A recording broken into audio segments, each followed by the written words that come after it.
लोग क्या कर रहे थे, वही जो करते कहते और सुनते चले आ रहे हैं कि ध्यान में ही ज्ञान है। ध्यान में ही ज्ञान है, जो देगा ध्यान उसी को मिलेगा ज्ञान, और जितना देगा ध्यान उतना ही मिलेगा ज्ञान। थोड़ा ध्यान थोड़ा ज्ञान, ज़्यादा ध्यान ज़्यादा ज्ञान, क्योंकि ध्यान में ही ज्ञान है। मैं साबिर अली और आप देख रहे हैं ILCC अली क्लासेस, जो अलीगढ़ बेस्ड नीट जेई का रेजिडेंशियल कोचिंग क्लास है। साथ ही AMU जामिया और दूसरे यूनिवर्सिटी के दूसरे एंट्रेंस की भी तैयारी कराते हैं, जैसे कि 9th है, 11th diploma engineering, BSc nursing, CET, paramedical वगैरह वगैरह तैयारियां होती हैं। तो वो लोग जो लोग तैयारी करना चाहते हैं कांटेक्ट कर सकते हैं। ऑफलाइन ऑनलाइन दोनों ही मोड अवेलेबल है। ऑफलाइन में तो लोकल बच्चे आके तैयारी करते हैं, लेकिन ऑनलाइन एक ऐसा मोड है जहां पे अलीगढ़ के बाहर या हिंदुस्तान के किसी भी कोने से या हिंदुस्तान के बाहर दूसरे कंट्री से अगर AMU के क्वालिफाइड एंड एक्सपीरियंस टीचर से अपने आप को किसी कंपटीशन के लिए तैयार करना चाहते हैं तो आप हमारे प्लेटफॉर्म ऑनलाइन प्लेटफॉर्म से जुड़ सकते हैं। हमारा ऑनलाइन प्लेटफॉर्म भी चलता है।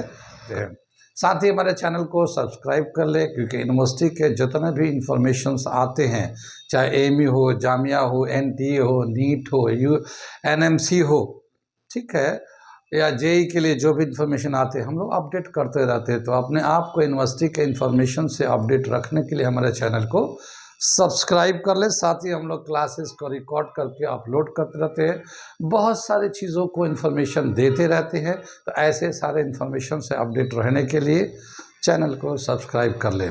हम लोग कर रहे थे physics class 11 system of particles and rotational motion, और अब तक हम लोगों ने किया था पिछले क्लास तक मोमेंट ऑफ इनर्शिया पे डिस्कस किया था। मोमेंट ऑफ इनर्शिया को बता रहे थे कि मोमेंट ऑफ इनर्शिया क्या होता है। तो हम लोग बताया कि जो रोटेशनल मोशन में मोमेंट ऑफ इनर्शिया ऐसा ही है जैसे कि ट्रांसलेटरी मोशन में मास होता है।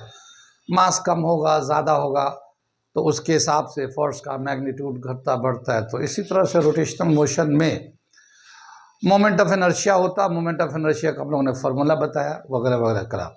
अब हम लोग अलग अलग बॉडी का मोमेंट ऑफ इनर्शिया निकालते हैं, और निकालते हैं कैसे निकालते हैं उसको हम लोग निकालने के जा रहे हैं।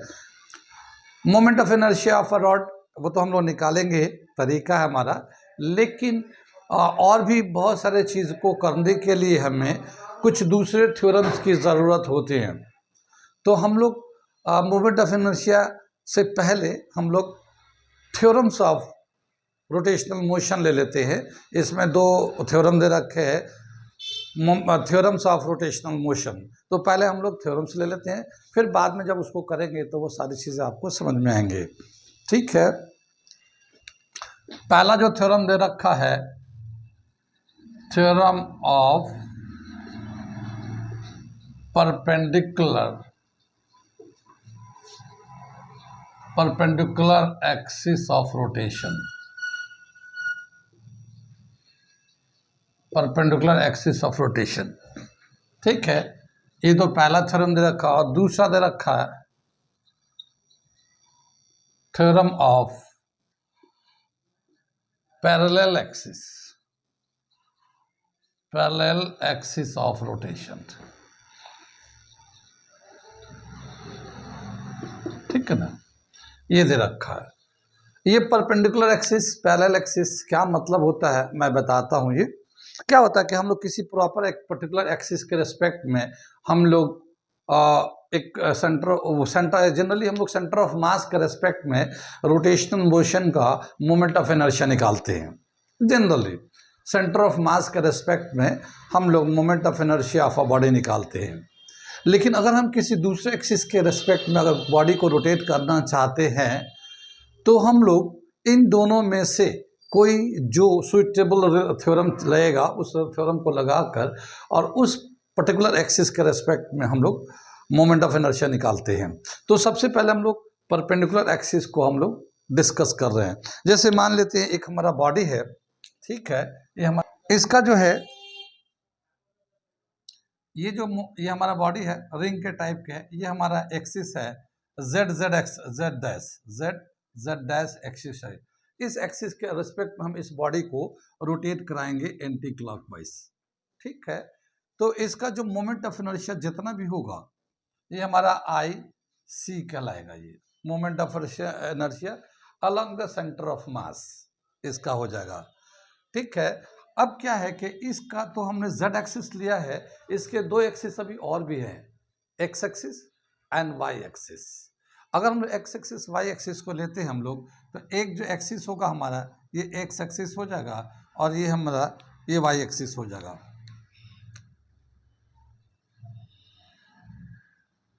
ठीक है, ये x डैश ले लेते हैं और ये y डैश कर लेते हैं, y डैश कर लेते हैं। ये डायमीटर म्यूचुअली परपेंडिकुलर है, ये मतलब इस तरह से है ये कि ये x एक्सिस में है, ये y एक्सिस में और ये z एक्सिस में हमारा। ठीक है, तो इसमें जो moment of inertia along the z axis जो होगा, moment of inertia along the z axis जो परपेंडिकुलर एक्सिस है is equal to moment of inertia along the x axis and moment of inertia along the y axis. इन दोनों axis के perpendicular होगा ये moment of inertia along the z axis, और इसको हम लोग कहते हैं perpendicular axis, theorem of perpendicular axis of rotation. यानी मान लो अगर हम लोगों ने ये z एक्सिस के अलोंग हम लोगों ने लिया है, मोमेंट ऑफ इनर्शिया निकाल लिया है, तो वो परपेंडिकुलर है दो एक्सिस के, x axis and y axis, इन दोनों के एक्सिस के रेस्पेक्ट में ये परपेंडिकुलर है। ये कितनी बात समझ में, ये परपेंडिकुलर एक्सिस कहलाता है हमारा। ये थ्योरम का रिलेशन दे रखा है, ये हम लोग स्टेटमेंट में भी लिखते देते हैं, तो मैं स्टेटमेंट इसका लिखता हूँ परपेंडिकुलर एक्सिस का। ये तो रिलेशन लिखा, मैं इसका एक स्टेटमेंट लिख देता हूँ। क्या दे रखा है इसका, according to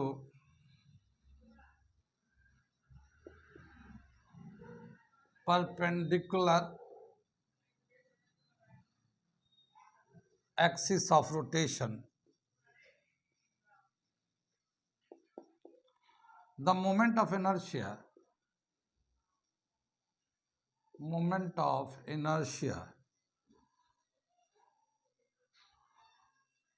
along a perpendicular axis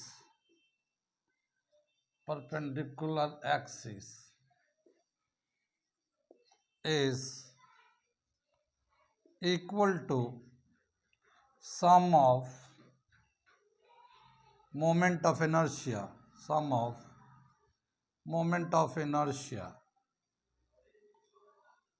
along another two axes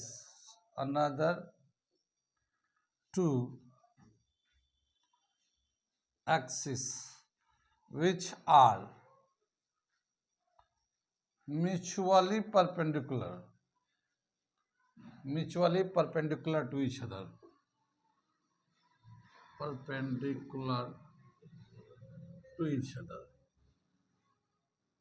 ठीक है ना। ये इसका मतलब ये हुआ कि इस एक्सिस, जैसे हम लोग z एक्सिस का दिखा रहे कि z एक्सिस के अलॉन्ग जो मोमेंट ऑफ इनर्शिया होगा, ये x एक्सिस y एक्सिस दोनों म्यूचुअली परपेंडिकुलर है, और उनके म्यूचुअली परपेंडिकुलर का जो मोमेंट ऑफ इनर्शिया होगा उन दोनों के सम के बराबर होगा z एक्सिस का। ये z एक्सिस दे रखा है, समझ में बात आई। एक में दूसरे फिगर से भी समझा देते हैं, जैसे ये होता है x एक्सिस के अलॉन्ग, ये हमारा y एक्सिस के अलॉन्ग होगा और ये हमारा z एक्सिस के अलॉन्ग होगा। ठीक है, तो ये जो है moment of inertia along the z axis, ये आई जेड जो है ये इन दोनों एक्सिस के, यहाँ पे म्यूचुअली परपेंडिकुलर है, ये भी म्यूचुअली परपेंडिकुलर है, ये भी म्यूचुअली परपेंडिकुलर है, तीनों एक्सिस, तो आई एक्स प्लस आई वाई के बराबर होगा। ये एक थ्योरम है, ठीक है, परपेंडिकुलर एक्सिस थ्योरम। ये यूज करेंगे तो समझ में आएगा, अभी तो मैं थ्योरम को बता दे रहा हूँ। कितनी बात समझ में आया, theorem of perpendicular axis of rotation. किसी भी बॉडी पे अगर हम लोग परपेंडिकुलर लेते हैं और उसका मोमेंट ऑफ इनर्शिया निकालते हैं, पहले जो निकालते हैं हम लोग अलोंग द सेंटर ऑफ मास निकालते हैं, ठीक है, और उसके बाद किसी भी एक्सिस के रेस्पेक्ट में अगर हम लोग मोमेंट ऑफ इनर्शिया निकालते हैं तो वो पहले हम लोग दो ग्रुप में बढ़ जाता हो। जो एक्सिस हम लोग नया एक्सिस सेलेक्ट करते हैं, या तो वो पहले वाला सेंटर ऑफ मास के एक्सिस के रोटेशन के रेस्पेक्ट में पैरेलल में आएगा वो एक्सिस, या फिर परपेंडिकुलर होगा।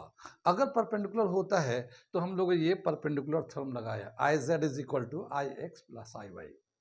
ठीक है। यहाँ पे वैसे I x and I y ये डायमीटर के बराबर भी होता है अगर रेगुलर बॉडी रिंग का बॉडी है तो, वरना फिर जैसा होता है वैसा उसके हिसाब से लगाते हैं हम लोग। ठीक है, यहाँ तक समझ में आ गया। अब मैं दूसरा theorem, theorem of parallel axis of rotation लगाते हैं। ठीक है, इस समय मिटाता हूँ। अब हम लोग दूसरा करते हैं थ्योरम ऑफ, ये दूसरा वाला कर रहे हैं theorem of parallel axis of rotation. अब जैसे मान लो ये एक हमारा बॉडी है, रिंग के फॉर्म में हमने ले लिया, ये किसी भी तरह से ले सकते हैं हम लोग। तो ये एक रिंग के फॉर्म में बॉडी ले लिया, इसका moment of inertia along the centre of मास निकालते हैं। Moment of inertia along the centre of मास निकाल लिया, या कहीं से भी हो सकता है, ऐसा कुछ नहीं है, लेकिन जो सबसे पहला वाला मोमेंट ऑफ इनर्शिया निकालते हैं वो moment of inertia along the centre of मास, तो आई सी ले लेते हैं। ये है, ठीक है, ये हमारा ऑलरेडी दिया हुआ है मोमेंट ऑफ इनर्शिया, या सेंटर के लंग निकाल सकते हैं। अब क्या बोला कि इसके पैरेलल में कोई एक्सिस अगर ड्रॉ करते हैं तो उसका मोमेंट ऑफ इनर्शिया क्या होगा पैरेलल एक्सिस के रिस्पेक्ट में। अब जैसे ये तो हमारा ये डिस्क है, जैसे ये रिंग है, डिस्क है, जो भी है, हम लोगों ने परपेंडिकुलर से ड्रॉ किया है। ठीक इसके पैरेलल यहाँ पे एक हम लोग और एक्सिस लेते हैं यहाँ पे, और इसके रेस्पेक्ट में ये दोनों पैरेलल लाइन हो गए। ठीक है ना। तो अब अगर हम लोग इसके यहाँ पे इसके रेस्पेक्ट में अगर रोटेट करना चाहते हैं रिंग को या डिस्क को या किसी भी बॉडी को अगर रोटेट करना चाहेंगे तो ये दोनों पैरेलल लाइन है, तो यहाँ पे हम लोग यूज करेंगे theorem of parallel axis of rotation. और क्या दे रखा theorem parallel axis of rotation के हिसाब से, ये जो आई होगा आई सी यानी moment of inertia along the centre of मास। ठीक है ना, सेंटर ऑफ मास के रेस्पेक्ट में कितना है ये तो रहेगा ही रहेगा, plus total mass of the body, इस पूरे रिंग का या डिस्क का या रॉड का कितना मास है वो ले रहेंगे, और सेंटर ऑफ मास से कितना डिस्टेंस है ये। अब जैसे मान लो ये रिंग है तो रिंग से ये रेडियस हो जाएगा, रेडियस के बराबर डिस्टेंस होगा, या अगर कोई और भी लेते हैं तो ये मान लो ये एक्स, तो ये हमारा यहाँ पे ले लेंगे एक्स स्क्वायर, या फिर यहाँ पे अगर आई सी अगर रेडियस लेना चाहे रिंग है तो एम आर स्क्वायर, तो ये moment of inertia along the parallel axis हो जाता है। ये हमारा थ्योरम होता है कि अगर किसी बॉडी का सेंटर ऑफ मास के रिस्पेक्ट में मोमेंट ऑफ इनर्शिया दे रखा है तो दूसरा जब एक्सिस से रोटेट करते तो वो जो एक्सिस है, वो जो सेंटर ऑफ मास के रिस्पेक्ट में जो एक्सिस है उसके रिस्पेक्ट में अगर वो पैरेलल है तो पैरेलल थ्योरम ऐसा लगता है, moment of inertia along the centre of मास जो भी है वो रहेगा, और फिर plus total mass of the body along and the distance between the center of mass to the parallel axis, यहाँ से यहाँ तक जो डिस्टेंस होगा उसका स्क्वायर कर देंगे एक्स स्क्वायर। ये है पैरेलल एक्सिस ऑफ रोटेशन का थ्योरम। इसको हम लोग एक लिटरेचर में लिख देते हैं। ठीक है, लिटरेचर में लिख देते हैं इसको, moment of inertia along a parallel axis is equal to sum of moment of inertia along the center of mass, moment of inertia along the center of mass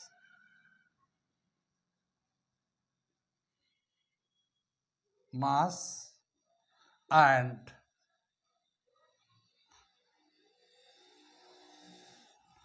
some and product of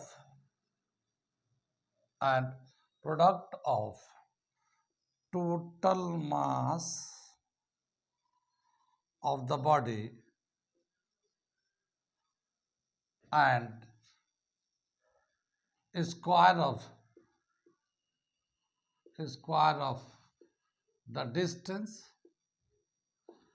the distance between center of mass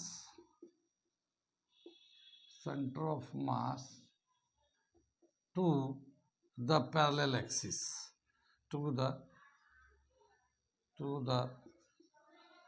parallel axis of rotation. ठीक है ना, ये दे रखा है हमारा।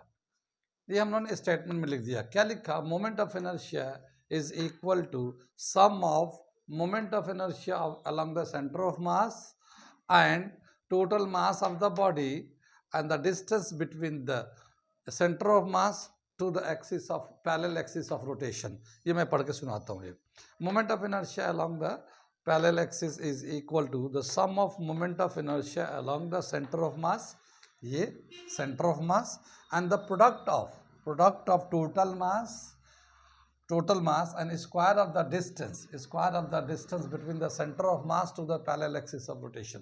ये हमारा लिटरेचर में हम लोग लिख दिया। तो ये था हमारा दूसरा theorem parallel axis theorem.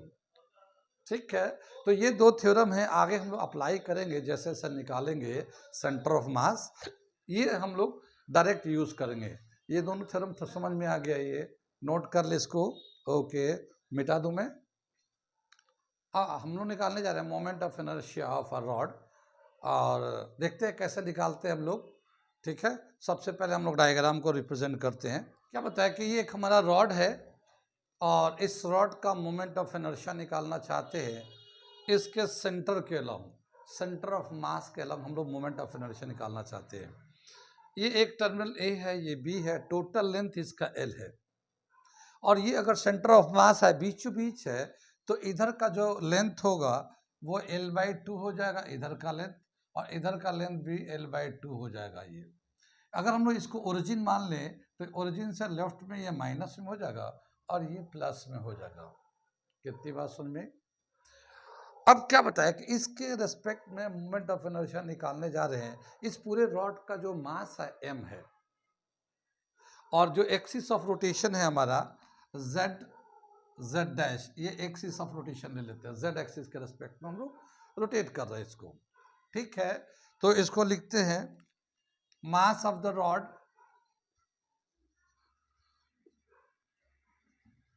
Is equal to m, length of the rod l। ठीक है, mass per unit length, mass per unit length, एक यूनिट लेंथ में कितना मास होगा, m/l हो जाएगा। यानी मान लो ये लेंथ 1 मीटर हो सकता है, 2 मीटर हो सकता है, 3 मीटर हो सकता है, सेंटीमीटर में हो सकता है। तो एक यूनिट यानी 1 मीटर का कितना मास है, या 1 सेंटीमीटर में कितना मास होता है, ये टोटल मास जो है, ये टोटल लेंथ है। तो मास पर यूनिट लेंथ, एक यूनिट लेंथ का मास कितना है, ये ले लिया हम लोगों ने। ठीक है, अब क्या बताया कि अगर हम इस पूरे का मोमेंट ऑफ इनर्शिया निकालने जाएंगे तो हम लोग ऐसे डायरेक्ट तो नहीं निकालेंगे, हम लोग एक छोटे से मास का पहले मोमेंट ऑफ इनर्शिया निकालेंगे और फिर उसका इंटीग्रेट कर देंगे।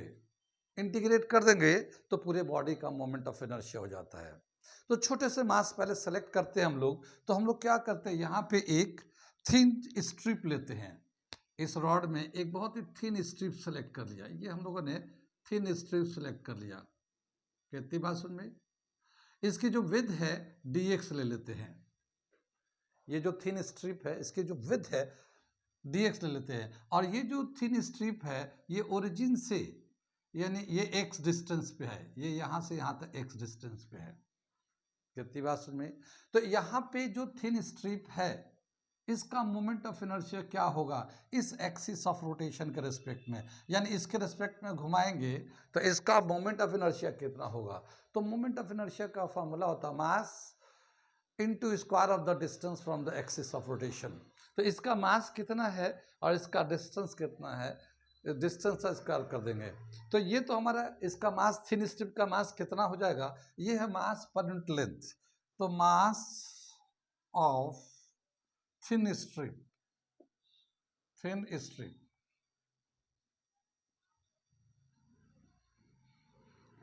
इसको हम लोग dm से दिखा देते हैं। मास ऑफ थिन स्ट्रिप कितना हो जाएगा, मास पर यूनिट लेंथ तो ये था ही था, और ये dx से मल्टीप्लाई कर दिया, तो ये इसका इस थिन स्ट्रिप का मास हो गया, वो dm से दिखा दिया इसका। अब हम लोग इसका मोमेंट ऑफ इनर्शिया निकालेंगे। तो मोमेंट ऑफ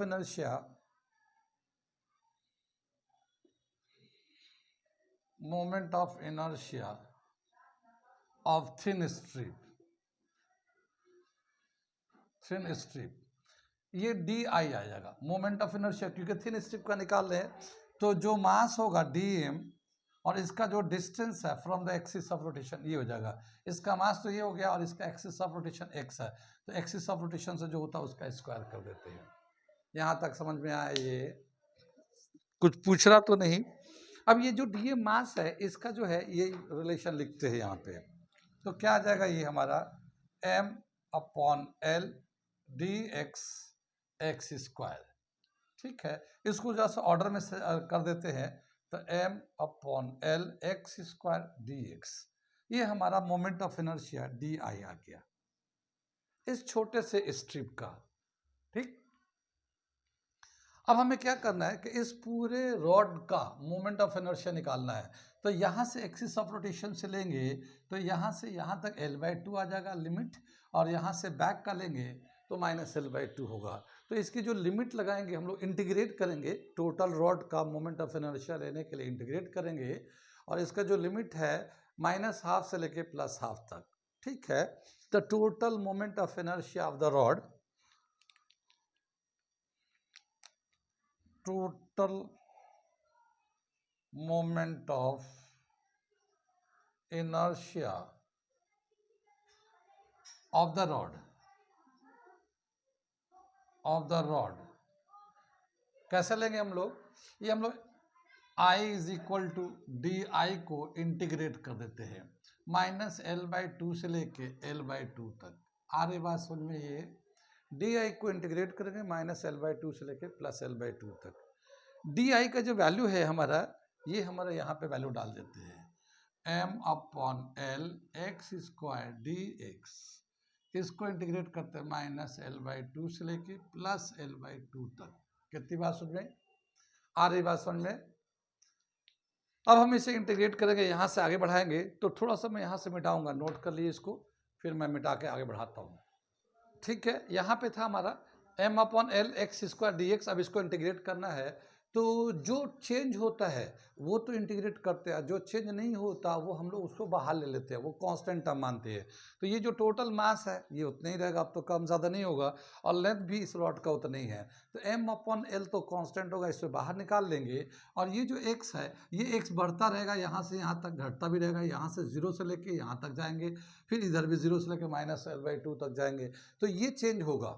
तो हम लोग जानते हैं इंटीग्रेशन, तो जानते हैं आप लोग, नहीं जानते तो हमारा एक वीडियो बना हुआ है इंटीग्रेशन का, उस पे जाके देख सकते हैं। ठीक है ना, m अपॉन एल तो बाहर निकाल लिया, और ये x square d x -L/2 से लेकर +L/2 तक, ये हमारा लिमिट हो गया। ठीक है, तो अब हम इसको इंटीग्रेट करते हैं। हमारा वीडियो इंटीग्रेशन का, कैलकुलेशन का सब बना हुआ है, आप हमारे चैनल पे जाएंगे, जब सब्सक्राइब करेंगे तो आप देखेंगे, सब अवेलेबल है, आप चेक कर सकते हैं। यहाँ पे जो रूल्स हैं हम लोग जानते हैं कि जब इंटीग्रेट करते हैं जिस पे जितना पावर होता है उस पर 1 प्लस कर देते हैं, प्लस होने के बाद जितना आता है उससे उतने ही से डिवाइड कर देते हैं।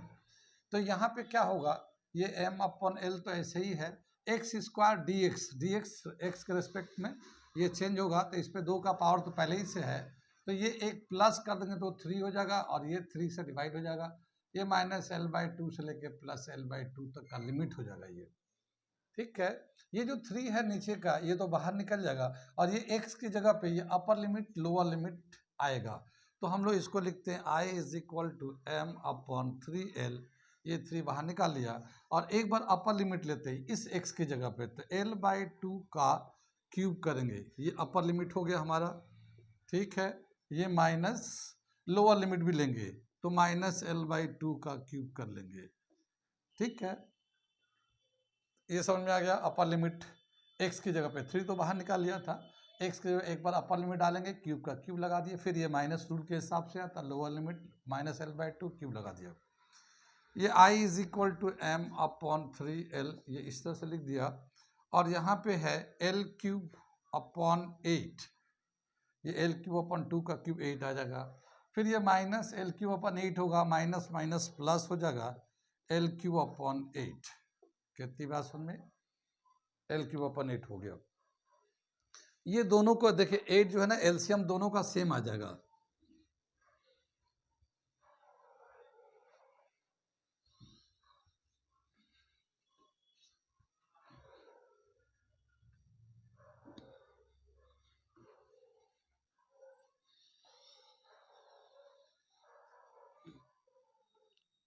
यहाँ पे ये आ जाएगा m/3l, ये तो था ही था, L3/8, L3/8, तो ये आ जाएगा 2L3/8। ठीक है, 2 से ये 8 कैंसिल होगा, 4 आ जाएगा, 4 3 12, और ये L से ये इसका एक क्यूब था, 3 था, तो एक कैंसिल हो जाएगा, तो ये आ जाएगा 1/12 ml²। देखिए ml², 2 था, एक L तो कैंसिल हो गया, तो 2L बच गया, तो 2L बच गया, तो ml² हो जाएगा, और ये 3 4 12, तो 1/12 ml²। ये हमारा moment of inertia along the centre of mass आ गया रॉड का, ml²/12, ये आ गया हमारा। कहाँ कहाँ समझ में आया, ये आ रहा समझ में कुछ? ये है moment of inertia of a rod along the centre of mass. Centre of mass के रिस्पेक्ट में मोमेंट ऑफ इनर्शिया कितना होगा, तो ये हम लोग निकाल के दिखाया। कौन कौन सा स्टेप जो समझ में नहीं आया पूछ लीजिए, आगे चले समझ में आ रहा है, आगे चलते हम लोग, यहाँ तक समझ में आ गया तो ठीक। अगर हम लोग इस मोमेंट ऑफ इनर्शिया का रेडियस ऑफ गायरेशन निकालना चाहें, रेडियस ऑफ गायरेशन रॉड का सेंटर के अलॉन्ग जो मोमेंट ऑफ इनर्शिया है, ये सेंटर के अलॉन्ग, सेंटर ऑफ मास के अलॉन्ग, वो है ml²/12, ये है हमारा सेंटर ऑफ मास के along moment of inertia. Radius of gyration बताया था कि पूरे बॉडी का जो मोमेंट ऑफ इनर्शिया होता है वो mk² के बराबर होता है। तो अगर हम लोग रेडियस ऑफ गायरेशन निकालना चाहें,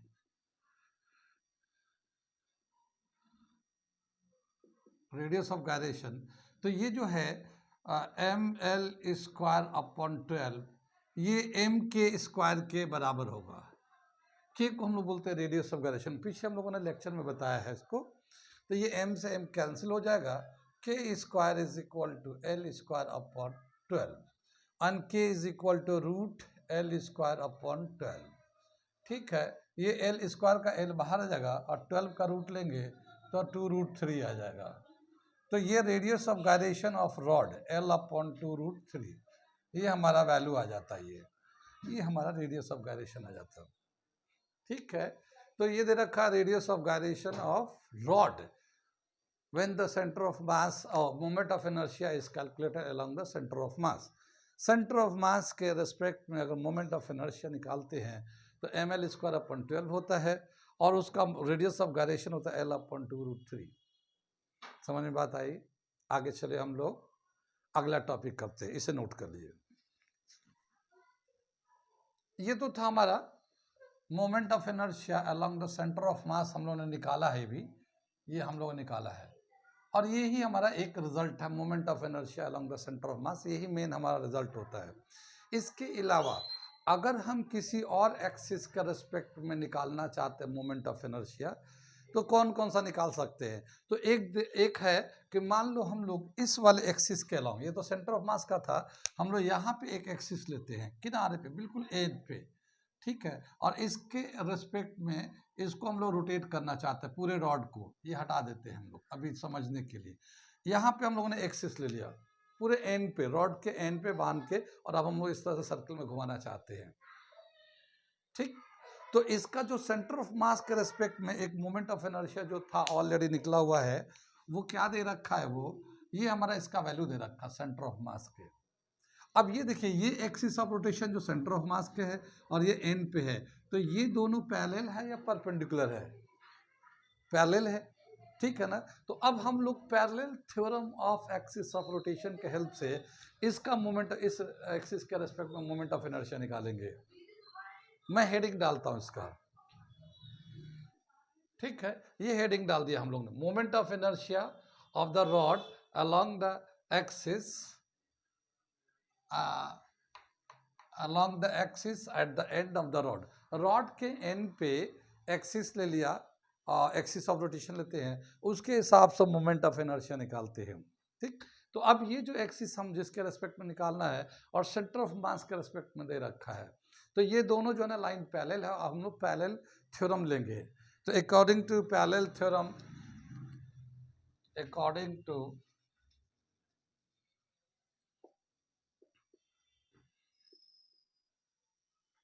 theorem of parallel axis of rotation, parallel axis of rotation,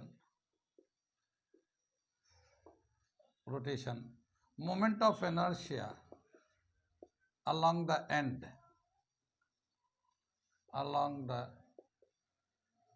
of rod is given as moment of inertia along the end is equal to moment of inertia along the center of mass plus total mass of the rod into distance between these two.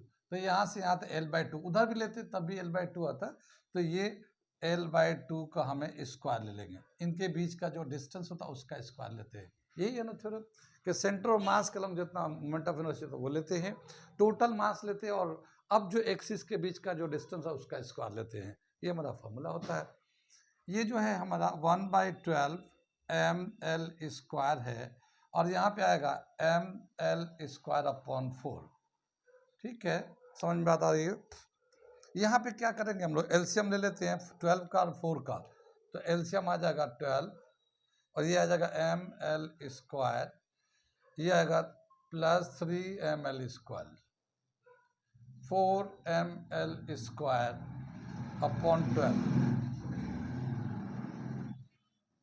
4 ml²/12 आ जाएगा, 12 से cancel कर देंगे तो ml²/3। ये हमारा and के along आ गया, moment of inertia along the end.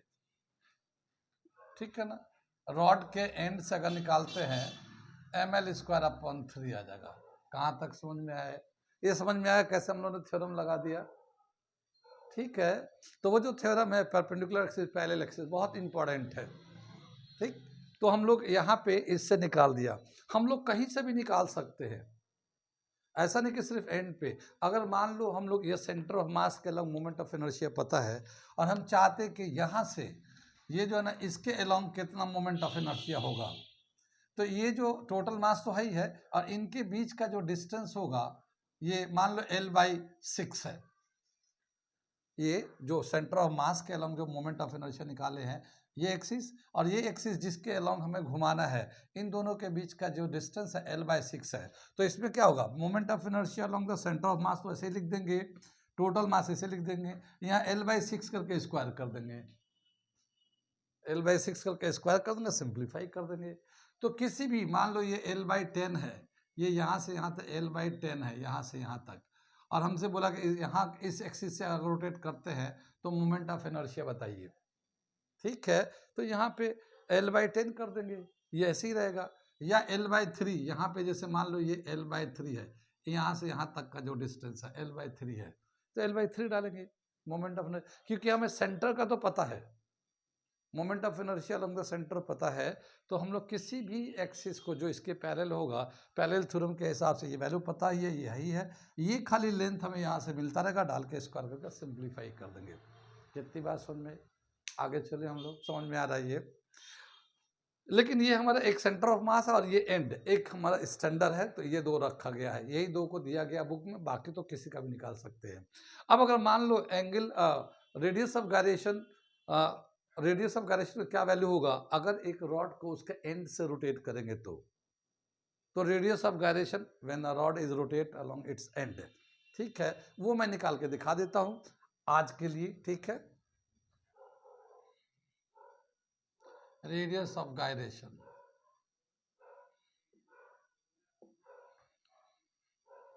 When a rod is rotate along its end। ठीक है ना, एंड के अलॉन्ग करेंगे तो क्या होगा, ये इसका जो एंड के अलॉन्ग जो मोमेंट ऑफ इनर्शिया निकाला गया है ml²/3, ये यहाँ पे हम लोग लिख रखा है ये। ठीक है ना, ml²/3 था, और रेडियस ऑफ गायरेशन के रिस्पेक्ट में टोटल मास इंटू k², ये होता हमारा रेडियस ऑफ गायरेशन k, जो लिखते हैं हम लोग, मास से मास कैंसिल हो जाएगा, ये k² is equal to L²/3 आ जाएगा, k का स्क्वायर हटाएंगे तो इस पे रूट आ जाएगा, L²/3 आ जाएगा। ठीक, ये L/√3 आ जाएगा। तो एंड के रेस्पेक्ट में जब किसी बॉडी को घुमाते हैं, रोटेट करते हैं, तो उस वक्त जो रेडियस ऑफ गायरेशन होता है वो L/√3 आता है, L/√3 आता है। ये समझ में आ गया। बाकी तो हम लोग कहीं से भी रोटेट कर सकते हैं। तो ये था हमारा moment of inertia of a rod, और एक सेंटर ऑफ मास के लोग निकाल के दिखाया, एक हम लोगों ने एंड से दिखाया, बाकी हमने बताया कि कहीं से भी निकाल सकते हैं पैरेलल थ्योरम लगाकर। पैरेलल थ्योरम का कितना इंपॉर्टेंट है, इंपॉर्टेंस कितना है कि किसी भी जगह से हम लोग निकाल सकते हैं मोमेंट ऑफ इनर्शिया, ठीक है, इस रॉड का। ठीक, नोट कर लिए। हम लोग कंटिन्यू रखेंगे यहाँ से अगला क्लास में।